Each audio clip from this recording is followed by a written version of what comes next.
అందరికీ నమస్కారం అండి. జీవితంలో మనకి తోడుగా వచ్చేది చివరి వరకు ఎవరు అని అడిగితే భార్య అంటాం, లేదంటే మన పిల్లలు అని టక్మని చెప్పేస్తూ ఉంటాం. కానీ మన మనసు, మనకి చివరి వరకు మనకు తోడుగా ఉండేది మన మనసు. మనం మనకు ఆరోగ్యం బాగోలేదు అంటే డాక్టర్ దగ్గరికి వెళ్ళి మందులు తెచ్చుకుని వేసుకుంటాం. అదే ఇంట్లో వాళ్ళు మనకి సపరిచర్యలు చేస్తూ ఉంటారు. అలాగే బంధువులు వచ్చి మనల్ని పలకరించి వెళ్తూ ఉంటారు. తగ్గిపోతుందిలే, ఏం కాదు, మేమందరం ఉన్నాము అని చెప్పేసి ధైర్యం చెప్పి వెళ్తూ ఉంటారు. అలాగే చనిపోయిన తర్వాత వీధి చివరి వరకు భార్య మాత్రమే వస్తుంది. కాటి వరకు మన కొడుకులు మాత్రమే వాళ్ళు కాటి వరకు రాగలరు. తర్వాత మన నీడ లాస్ట్ వరకు, కట్టెల మీద వరకు మన నీడ వస్తుంది. ఊపిరి ఉన్నంత వరకు మన మనసు మాత్రమే మనకి తోడుగా ఉంటుంది. ఒక కష్టం వచ్చినా, బాధ వచ్చినా, ఆనందం వచ్చినా, ఏదొచ్చినా మనం మనసులోనే దాచుకుంటూ ఉంటాం. ఎదుటి వాళ్ళకి ఏదైనా చెప్పాలా వద్దా అనేది కూడా మన మనసు మనల్ని కంట్రోల్ చేస్తూ ఉంటుంది. ఎన్ని బాధలు ఉన్నా కూడా మనమే అలా ధైర్యాన్ని తెచ్చుకున్నా, బాధలు పడినా, ఒక నొప్పి భరించినా, ఏదైనా సరే మనమే భరిస్తూ ఉంటాం. మనకు తోడుగా ఉండేది మనమే ధైర్యాన్ని ఇచ్చుకుంటూ అలాగే జీవితం సాగిస్తూ ఉంటాం. మనం చనిపోయిన తర్వాత కూడా మన ఆస్తులు పంచుకోవడానికి వస్తారు, కానీ మన డబ్బు బంగారాలు పంచుకోవడానికి వస్తారు, కానీ మన బాధను ఎవ్వరూ పంచుకోరు. మనకున్న నొప్పిని మాత్రం ఎవ్వరూ పంచుకోరు. అది మన మనసే బాధను భరించాలి. ఆ నొప్పి అనేది మన మనసే భరించాలి. అది రెండోది ఎవరు భరించడానికి ఉండదు. కాబట్టి మన మనసుని మనం చాలా ప్రేమించాలి. మనంతట మనం ధైర్యంగా ఉండాలి. ఏ కష్టం వచ్చినా కూడా ఏది మనం తప్పు చెయ్యాలి అనే ఆలోచన మనకి ఎప్పుడూ రాకూడదు. ఎప్పుడు మంచి ఆలోచనలే ఉండాలి. కానీ ఏ రోజైనా ఒక అబద్ధం చెప్పినా, ఒక తప్పు పని చేస్తున్నావన్నా మన మనసు మనల్ని హెచ్చరిస్తూ ఉంటుంది. నువ్వు తప్పు చేస్తున్నావు అని మనల్ని ఆపాలని చూస్తూ ఉంటుంది. అయినా మనం వాటిని లెక్క చేయకుండా మనం ఒక్కోసారి తప్పులు చేసేస్తూ ఉంటాం. అలాగే ఆనందం వచ్చిన ఎవరికైనా మనం మంచి పని చేసామంటే మన మనసులో మనకి చాలా ఆనందం అనేది కలుగుతూ ఉంటుంది. మన మనసు చెప్తుంది, నువ్వు మంచి పని చేసావని మన మనసే మనల్ని అభినందిస్తూ ఉంటుంది. కాబట్టి మన మనసు ఎప్పుడు మనం కంట్రోల్లో పెట్టుకొని మన మనసునే మనం ప్రేమించాలి. అంటే మన శరీరాన్నే మనం ప్రేమించాలి. ఎప్పుడు కూడా ఒకరు ప్రేమించలేదని మనం ఎప్పుడూ అనుకోకూడదు. తోడుగా ఒక మంచి మిత్రులాగా మన మనసు ఎప్పుడు మనకు ధైర్యాన్ని ఇస్తూ ఉంటుంది. అలాగే మీకు ఒక చిన్న కథ చెప్తాను.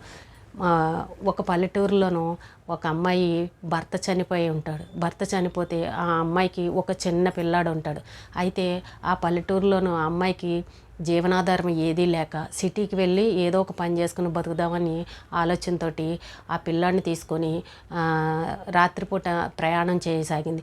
అప్పుడు బస్సులు అవి ఏమీ లేవు. నడుచుకుంటూ వెళ్తే కొంత దూరం వెళ్ళిన తర్వాత అలసిపోయి ఒక చోట నిద్రపోతూ ఉంటుంది. నిద్రపోతూ ఉంటే ఒక కామాంధుడు ఆ ఒంటరి మహిళ మీద కన్నేసి ఆ అమ్మాయిని అత్యాచారం చేసి అక్కడ దగ్గరలో ఉన్న చెరువులో పాడేసి వెళ్ళిపోతాడు. కానీ అక్కడ ఆ పసిపిల్లాడికి ఏమీ తెలియని వయసు.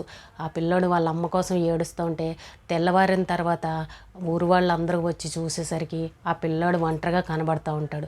తల్లి చనిపోయి ఉంటుంది చెరువులో. అయితే అప్పుడు ఆ పిల్లాడిని ఊరు వాళ్ళందరూ కూడా ఒక హాస్టల్లో తీసుకెళ్ళి జాయిన్ చేస్తారు. అప్పుడు పోలీసులు వచ్చి ఈమె ఎలా చనిపోయిందని అంతా సేకరించేసరికి ఎవరో అత్యాచారం చేసి చంపేశారని మాత్రమే తెలుసు, కానీ ఎవరు చేశారన్నది మాత్రం తెలియలేదు. కానీ ఆ పిల్లాడు మాత్రం తల్లి లేని పిల్లాడయి అనాథ అయిపోయాడు. అప్పుడు కొద్ది రోజులు అలా గడిచిన తర్వాత ఎవరు చేశారన్నది తెలియక అలా ఆలోచిస్తూ ఉన్న సమయంలో ఒక 3 నెలల తర్వాత ఒక వ్యక్తి అక్కడ ఉన్న చెరువు గట్టున ఒక ఉరేసుకుని చనిపోయి ఉంటాడు. అతను చనిపోయిన అతని జేబులోనూ ఒక ఉత్తరం కనిపిస్తూ ఉంటుంది. ఏమని రాసి ఉంటుంది అని అంటే, నేను చాలా తప్పు చేశాను. ఇక్కడ 3 నెలల క్రితం ఒక మహిళ చనిపోయి ఉంది. ఆ మహిళను నేనే అత్యాచారం చేసి చెరువులో పాడేసి చంపేశాను. నేను ఈ రోజుకి కూడా నాకు నిద్రలేని రాత్రులు గడిపాను. ఒక పసిపిల్లాడికి తల్లి లేకుండా చేశాను నేను. ఆ పిల్లాడికి అనాథ అయిపోయాడు. అది నాకు మనసులో చాలా బాధ అనిపించింది. ప్రతిరోజు కూడా నాకు ప్రతి క్షణం నా మనసు చెప్తూ ఉంది, నువ్వు తప్పు చేసావు, నువ్వు ఆ పిల్లాడికి జీవితం లేకుండా అన్యాయం చేసావు, ఒక మహిళని అన్యాయంగా చంపేశావని నా మనసు ప్రతిరోజు నన్ను వేధిస్తూ ఉంది. నాకు నిద్ర అనేది లేదు. అందుకే నేను తప్పు చేశానని నా తప్పుని నేను తెలుసుకుని ఈరోజు నేను ఉరివేసుకుని చనిపోయాను. నా చావుకి ఎవ్వరూ కారణం కాదు. నా నాకు నేనే కారణమని అని ఆ ఉత్తరంలో రాసి చనిపోతాడు. చూసారా, మనం ఒక తప్పు చేసామంటే అది కొన్ని రోజుల తర్వాత కూడా మన మనసు మనల్ని హెచ్చరిస్తూనే ఉంటుంది, నువ్వు తప్పు చేసావు, నువ్వు తప్పు చేసావని. అది ఏదో ఒక రోజున ఏదో విధంగా బయట పడిపోతూ ఉంటుంది. కాబట్టి ఎవరూ కూడా తప్పు చెయ్యాలి అన్న ఆలోచన అనేది మనసులోకి రాకూడదు. అసలు తప్పు అనేది కూడా చెయ్యకూడదు. ఎందుకంటే ఏదో ఒక రోజు దొరికిపోయే పరిస్థితి వస్తుంది. మన మనసే మనకి ఒక పెద్ద శిక్ష అనేది వేస్తుంది. కాబట్టి మన మనసు కంట్రోల్లో పెట్టుకోవాలి. ఎప్పుడు మంచి పనులు చేయడానికి మంచి ఆలోచనలే మన మనసుకి రావాలి తప్ప చెడు ఆలోచనలు అనేది ఎప్పుడూ రాకూడదు. ఒకళ్ళని మోసం చేయడం కానీ, ఒకళ్ళని అన్యాయం చేయడం కానీ, ఒకళ్ళ జీవితాలను నాశనం చేయడం కానీ, ముఖ్యంగా ఆడవాళ్ళ జోలికి వెళ్ళడం కానీ, వాళ్ళ తల్లిదండ్రులని ఉసురు కానీ, ఆ చనిపోయిన వాళ్ళ ఉసురు కానీ ప్రతి ఒక్కరికి ఆ తప్పు చేసిన వాళ్ళకి ఖచ్చితంగా తగులుతుంది. కానీ అది తెలుసుకోకుండా మూర్ఖత్వంగా ఇప్పుడున్న రోజుల్లోనూ ప్రతి ఒక్క ఆడపిల్లల మీద ఇలాంటి అత్యాచారాలు అవి జరుగుతున్నాయంటే వాళ్ళు తప్పు చేసేటప్పుడు ఒకసారి మన మనస్సాక్షిని గమనించుకోవాలి. మనం చేస్తుంది ఏంటి అని అనేది ఒకసారి ఆలోచించుకొని ఎప్పుడు కూడా ఆడపిల్లలు కానీ ఇంకో వేరే వాళ్ళ జోలికి మాత్రం వెళ్ళి వాళ్ళ జీవితాలను నాశనం చేయడం కానీ ఇలాంటి ఆలోచనలు ఎప్పుడు ఎవ్వరికీ రాకూడదు. మన మనసు అనేది ఉంటుంది. ఎవరి కళ్ళైనా కప్పవచ్చు కానీ మన మనసు కళ్ళు మాత్రం మనం కప్పలేం.